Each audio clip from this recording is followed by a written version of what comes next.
kembali lagi bersama saya Vicky Swatunasana dalam program Selebrasi Lokal 2022. Tribuners, Piala Dunia sudah memasuki babak semifinal. Kali ini kita akan membahas pertandingan antara Argentina versus Kroasia bersama narasumber kita hari ini Bung Majid. Halo Bung Majid. Halo Mbak. Gimana kabarnya nih? Seger banget ya? Alhamdulillah baik Mbak. Karena Argentina lolos, seger terus. Selain Bung Majid kita juga ada Bung Janur. Halo Bung Janur. Semangat pagi. Semangat pagi, siap. Semangat pagi. Oke, Bung Majid, ini kalau melihat dua pertandingan ini bagaimana nih tanggapannya? Ini pertandingan Argentina versus Kroasia, memang pertandingan yang sudah kalau Piala Dunia kan turnamen ya, dari fasenya grup, kemudian 16 besar, 8 besar, dan ini sudah ada 4 negara, salah satu yang bertanding ini Argentina Kroasia. Seperti saya memang sejatinya memang pendukung Argentina ya, lebih ke individual ya Lionel Messi. Kalau melihat pertandingan Argentina Kroasia ini akan mempertemukan dua maestro di masing-masing negara.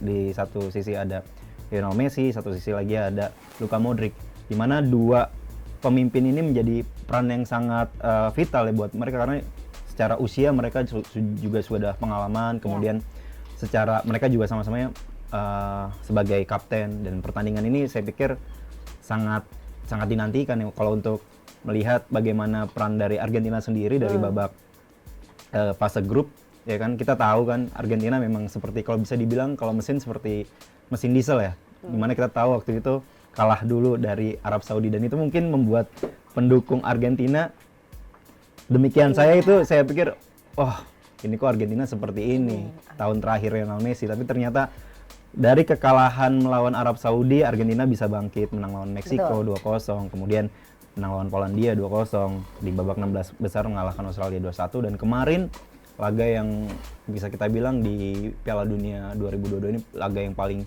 sangat tensi yang sangat tinggi, ada 18 kartu kuning yang dikeluarkan oleh wasit, masing-masing negara mendapatkan 8 kartu kuning dan ada 1 kartu merah.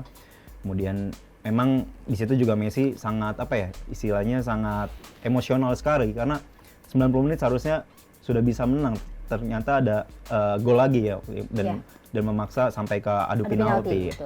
Itu Mbak Vicky. Dari Bung Janur sendiri bagaimana tanggapan pertandingan ini? Ya, ini akan setuju dengan Bung Majid, ini akan menjadi duel dua pemain veteran ya. Kebetulan posisinya sama. Dia dua-duanya kapten. Inisialnya sama, LM, Lionel Messi dan Luka Modric. Kebetulan ya. Sama-sama nomor punggung 10, gitu kan. Dan mereka sudah sering ketemu ketika Luka Modric di Real Madrid dan Lionel Messi di Barcelona gitu. Artinya mereka sudah saling memahami. Yang membedakan memang Luka Modric lebih pada ke playmaker, kreator serangan. Kalau Lionel Messi kan lebih ke depan, striker gitu. Meskipun pada beberapa terakhir lini serang Argentina lebih diserahkan kepada Julian Alvarez gitu kan. Messi menjadi second striker gitu. Saya kira pertandingan akan berjalan seru dan menarik, sama-sama memainkan sepak bola positif ya, agresif gitu. Saya kira mereka akan bermain terbuka. Oke. Lalu dalam pertandingan nanti siapa nih yang akan menguasai dalam pertandingan, Bung Janur? Ya, duel ketat akan terjadi di lini tengah.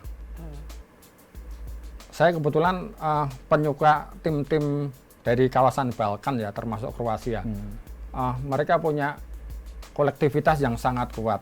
Di lini tengah ada 3 pemain yang menurut saya sangat luar biasa. Ada Mateo Kovacic, kemudian sudah pasti Luka Modric, kemudian ada Marcelo Brozovic ya. Saya kira ini akan menjadi kunci kekuatan di lini tengah Kroasia gitu. Oke, Bung Majid, dalam laga nanti kan Kroasia diprediksi mainnya bertahan begitu kan, dan mengandalkan serangan balik atau umpan direct dari lini belakang langsung ke lini depan. Dan Argentina tetap bermain bertahan, tentunya menekan juga. Lalu mampukah Messi dan kawan-kawan memanfaatkan peluang-peluang di kotak penalti dalam waktu normal? Ya Mbak Vicky, kalau tadi Mas Janur bilang kan sebut memang permainan dari Kroasia ini yang kita tahu kan finalis di 2018, memang sangat di Piala Dunia ini sangat tidak bisa diprediksi ya. Kemarin bisa menahan Brazil sampai akhirnya diadu penalti. Sebelumnya juga lawan Jepang juga sampai adu penalti. Nah, ini juga yang saya lihat Kroasia memiliki penguasaan bola yang cukup bagus karena di lini tengahnya ada si Luka Modric itu. Kemudian kalau ditanya bagaimana nanti Argentina menghadapi, apakah akan full secara totalitas full menghadapi Kroasia.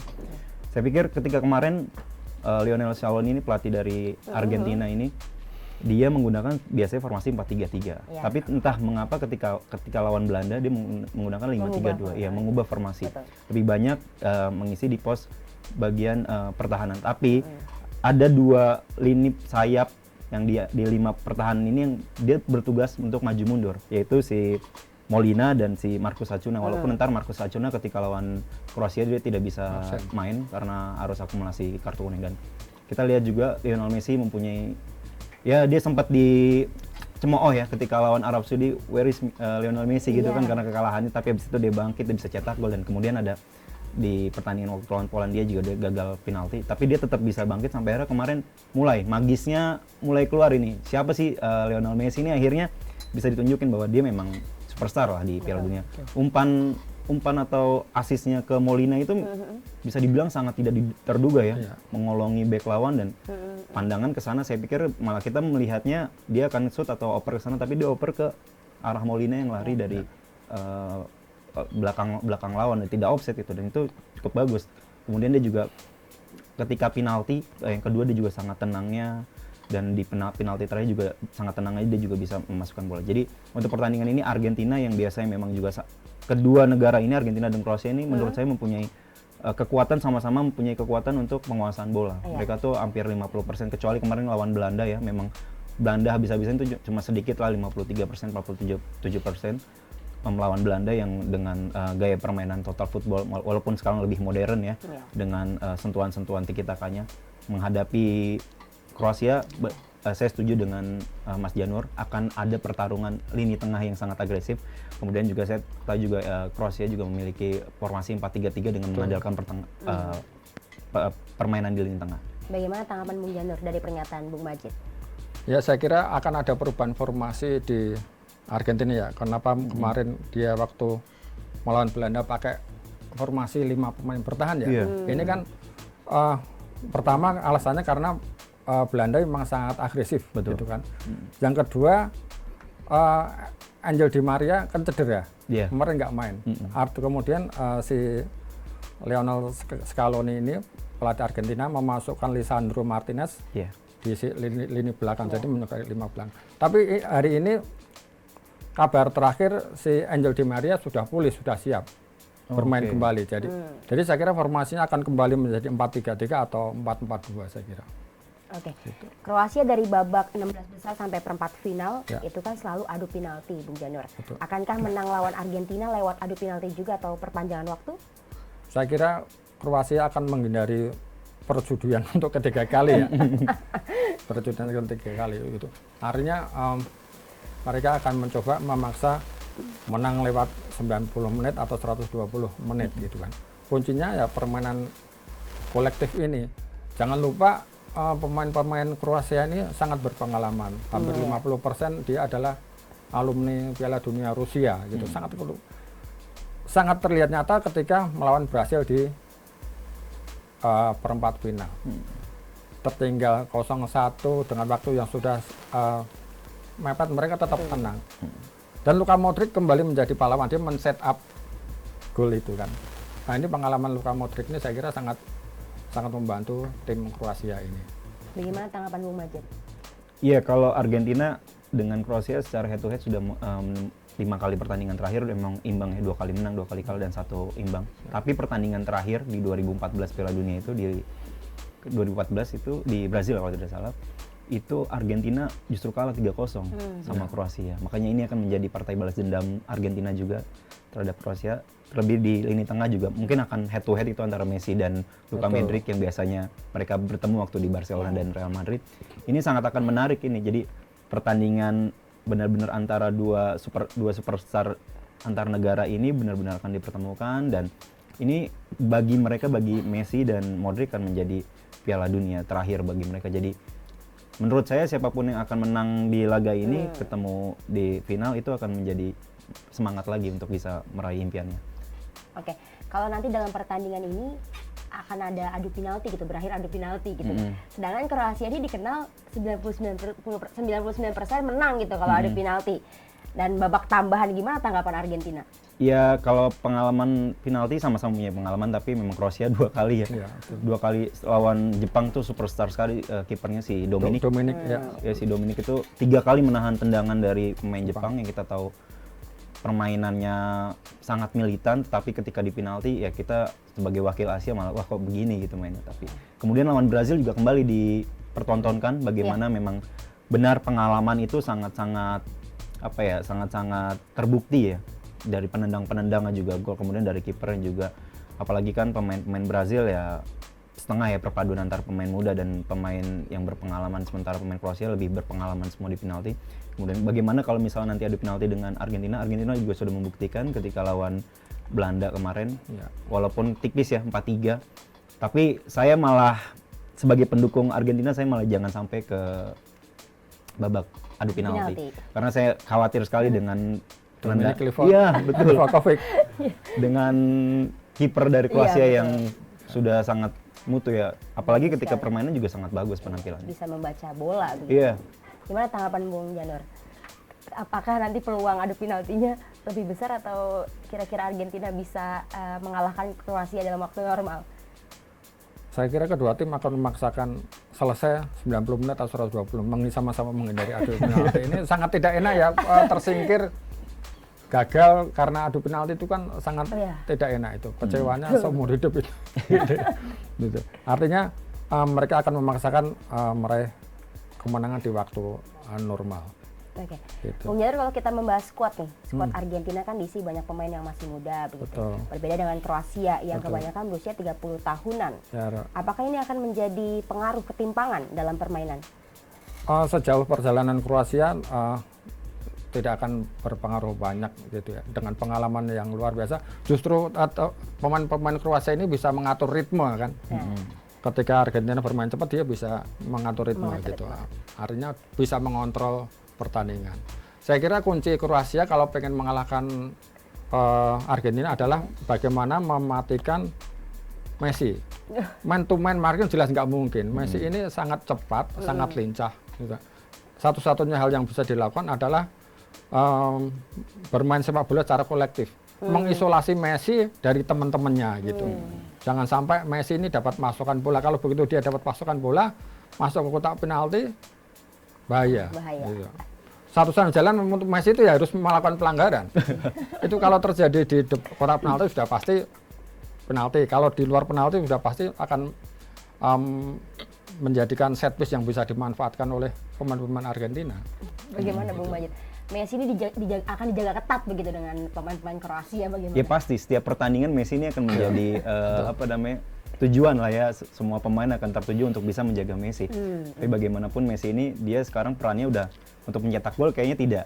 Dia lebih akan mengandalkan si Julian Alvarez, kemudian Di Maria, kemudian yang sudah kembali bangkit kan, sebelumnya ada Papu Gomez juga. Mungkin dia akan mengandalkan dua pemain ini di depan, walaupun di belakang juga ada De Paul ya.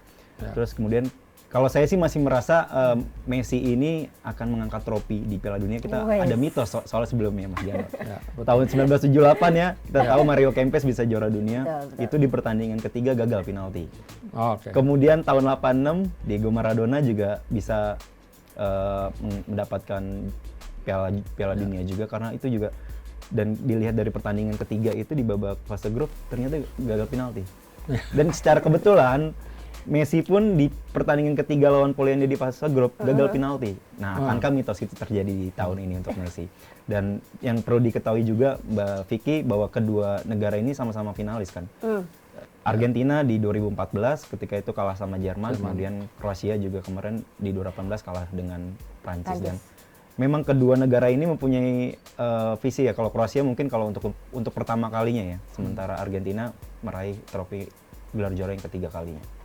Tapi Argentina ini kehilangan Marcos Acuna dan Gonzalo Montiel gitu, karena akumulasi kartu. Bagaimana kondisi lini pertahanan nanti, Bung Majid? Ya Luis, kalau ini saya pikir dia punya berbagai macam cara seperti Mas Janur bilang, nanti akan mengubah lagi. Kemarin memang tergantung lawannya. Memang kita tahu Belanda itu mempunyai permainan cukup cukup cepat, permainan yang sangat agresif, kemudian ada beberapa pemain yang cedera, jadi menggunakan 5 pemain bertahan. Kemungkinan akan kembali lagi ke 4-3-3, di mana di tengah juga ada Alistair, ada Enzo Fernandez dan De Paul. Di depannya kemudian ada Messi, ada Alvarez, kemudian ada Papu Gomez atau Di Maria nanti yang dipakai. Untuk menghadapi Kroasia memang harus lebih ditekankan untuk bisa memperkuat lini tengah, bukan untuk lini pertahanan saya pikir. Dan kedua negara ini kemungkinan juga akan berbagi position sama baiknya. Oke. Argentina ini kan lebih dijagokan gitu dibanding Kroasia. Bagaimana tanggapan Bung Janur? Ya, sejarah mencatat bahwa Argentina itu tidak pernah kalah di perempat final. Kalau dia masuk perempat final biasanya masuk final. Bahwa nanti urusannya di final kalah kayak 2014 urusan lain. Tapi Argentina selalu lolos ke final ketika mau masuk ke perempat final, babak semifinal. Jadi sementara Kroasia juga ingin menjadi bagian dari tim elit Eropa dengan menjadi finalis back to back. Sepanjang sejarah hanya ada Belanda, kemudian ada Belanda, Jerman, dan Italia yang bisa masuk final 2 kali secara beruntun. Jadi kalau Kroasia melakukannya, dia akan menjadi masuk masuk jajaran tim-tim elit Eropa. Tadi disebut sama Bung Majid tahun lalu Kroasia berhasil masuk final tapi dikalahkan dengan Perancis gitu ya. Mungkinkah kali ini Kroasia akan masuk final lagi bertemu dengan Perancis? Kalau ditanya mungkin pasti mungkin, tapi kan kita sebagai penonton nggak enak juga ya nonton rematch gitu, untuk rematch final 2018 gitu kan. Sangat mungkin terjadi, gitu. Kalau Kroasia bisa mengisolasi Messi, saya kira kemungkinan besar terjadi. Tapi jangan lupa bahwa Argentina juga bukan hanya Messi kan, ada Juan Alvarez, ada Angel Di Maria, ada Pau yang bisa berperan sebagai second striker di situ. Oke, tadi disebut pertandingan Belanda dan Argentina kemarin kan hujan kartu kuning begitu ya Bung Majid. Akankah di pertandingan Argentina versus Kroasia akan kembali terjadi? Kalau saya memprediksinya tidak sih. Ini malah akan menjadi pertandingan adu strategi, adu kualitas antar pemain di sini. Kalau melawan Belanda memang kita lihat tensi pemain Belanda memang dia sangat berbulu gelar. Kita tahu kan dari julukan Belanda kan, the specialist runner up. Dia sudah 3 kali runner up. Dia jadi sangat ambisius, apalagi dia datang dengan kualitas yang cukup mumpuni ya di Piala Dunia kali ini dan menghadapi Argentina yang punya ketenangan juga. Makanya kemarin ketika 2-0 Argentina sudah unggul ya, sampai akhirnya wasit kasih babak perpanjangan dan di situ mulai ada emosinya sampai akhirnya penalti gitu. Dan kalau tidak salah saya baru dapat informasi yang wasit yang memimpin laga itu pun sudah dipecat oleh FIFA ya karena beberapa keputusan yang kontroversial sudah disidangkan. Dan saya pikir di laga semifinal ini jangan sampai ada lagi wasit-wasit yang bisa memihak ya. Dan laga Mbak Vicky tanya apakah laga nanti akan menjadi kayak hujan kartu kuning terus tensi tinggi. Kalau tensi tinggi mungkin. Cuma kalau untuk hajar-hajaran atau seperti kemarin laga lawan Belanda saya pikir tidak. Ini benar-benar akan pure menjadi adu taktik antar kedua negara, kemudian adu kualitas antar kedua negara. Berarti kan nanti pertandingan nanti diprediksi alot begitu ya Bung Majid? Iya. Karena sama-sama saling ambisius gitu. Betul. Gimana tanggapan? Iya memang kalau pertandingan sudah sampai ke titik semifinal ini pertandingan benar-benar yang dilihat itu udah mungkin memang banyak drama sih. Drama itu pasti akan selalu ada ya. Cuman benar juga kata Mas Janur, impossible is nothing di gelaran Piala Dunia kali ini. Kita tidak bisa menyangka-nyangka ya. Kita tidak bisa menduga juga mungkin Kroasia akan kembali lagi masuk ke finalis gitu. Apalagi Argentina juga mungkin tidak bisa maju lagi dan Messi harus menyusul Ronaldo untuk legenda tanpa gelar lah ya Piala Dunia kali ini. Tidak ada yang mungkin, tapi kalau melihat dari permainan seharusnya kedua negara ini akan bermain sangat hati-hati sekali. Oke, dari Bung Janur sendiri bagaimana tanggapannya dan bagaimana pola permainan Kroasia melawan Argentina? Ya kalau sepak bola ini kan sekali lagi soal detail, soal fokus, soal determinasi kan. Kemudian yang terakhir adalah soal keberuntungan gitu. Artinya siapa yang pelatih harus jeli melakukan detail permainan gitu. Itu saya kira akan menjadi kunci karena kedua tim sama-sama bermain rapat, sama-sama punya permainan kolektivitas gitu. Artinya kalau siapa yang bisa menemukan menemukan celah dan kemudian menemukan momentum, dia yang akan menang. Kalau dari Bung Majid, pola permainan Argentina nanti bagaimana? Pola permainan Argentina, sebelumnya Argentina memang menguasai jalan pertandingannya. Dan bertemu dengan Kroasia yang tipikalnya sama, dia juga sangat erat untuk menguasai jalannya, penguasaan bolanya juga sangat bagus sekali. Nah ini benar-benar akan di lini tengah nih kita lihat tapi Argentina akan lebih dominan sedikit, kemudian nanti akan menurut prediksi saya di menit 70 itu akan terlihat sangat menariknya, bagaimana stamina akan mulai teruji dan kedua pelatih mungkin akan memasukkan pemain-pemain ganti di menit 70. Mereka akan memaksakan untuk pertandingan bisa gol, karena kalau sudah terjadi gol di atas menit 70 itu sangat memungkinkan tim itu bisa menang. Walaupun kita melihat sih beberapa pertandingan sebelumnya ada menit-menit yang udah krusial babak tambahan bisa gol, tapi ketika udah 70 menit mereka tuh sangat bisa ingin mencari gol di situ untuk gol kemenangan. Saya ingin menanggapi pernyataan dari Bung Majid kemarin. Kemarin Bung Majid mengkhawatirkan Argentina tuh tidak mencetak lebih dari 2 gol. Ternyata benar, skor akhir 2-2 lawan Belanda kemarin kan. Dan berakhir dengan adu penalti. Bagaimana tanggapan Bung Majid, apakah Argentina nantinya akan tetap mencetak tidak lebih dari 2 gol? Kalau saya tetap prediksi, kalau melawan kemarin saya prediksi melawan Belanda kan karena kita tahu back Belanda kan sangat raksasa ya, ada Van Dijk juga di situ, makanya saya pikir wah ini kayak gol mungkin 1, tidak lebih lah dari 2 gol, tapi memang 2 gol saja cukup walaupun dibalas juga 2 gol sama Belanda. Ketika lawan Kroasia saya pikir malah lebih tipis margin 1 ini kalau bisa golin. Tidak bisa mungkin lebih dari 2 gol gitu. Mungkin ya kalau misalnya gol imbang ya 1-1, 2-1 atau 2-2 ya kemungkinan banyak kemungkinan. Nah, tapi prediksi saya kalau untuk menang Argentina bisa menang ya dengan margin 1. Oke, dari Bung Janur, prediksi skornya berapa nih Argentina versus Kroasia? Kedua tim kan punya filosofi sepak bola menyerang, suka bermain terbuka kedua pelatih gitu kan. Saya kira bisa 2-2 mungkin ya kalau di waktu normal ya. Berarti adu penalti dong bener nantinya. Sangat mungkin gitu. Kalau melihat agresivitas kedua tim ini kan sama-sama agresif pemainnya gitu ya. Artinya pasti akan terjadi gol. Skor kacamata mungkin sulit terjadi. Oke. Gitu. 2-2 gitu. Iya.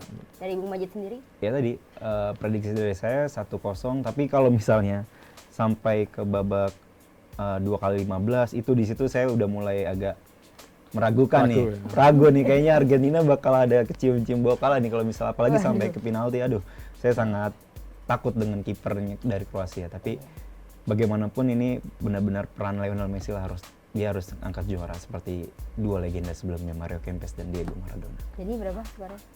1-0 90 menit. 1-0 dalam waktu normal. Dalam waktu normal. Oke, Tribuners, demikian ulasan dari Bung Janur dan juga Bung Majid. Terima kasih Bung Janur dan Bung Majid sudah hadir dalam program Selebrasi Lokal 2022. Tribuners, terima kasih juga sudah menyaksikan. Kira-kira Tribuners menjagokan siapa nih? Argentina atau Kroasia? Tulis ya di kolom komentar. Saya Vicky Uswatu Nasana pamit undur diri dan jangan lupa terus saksikan Selebrasi Lokal 2022. Jangan lupa subscribe ya.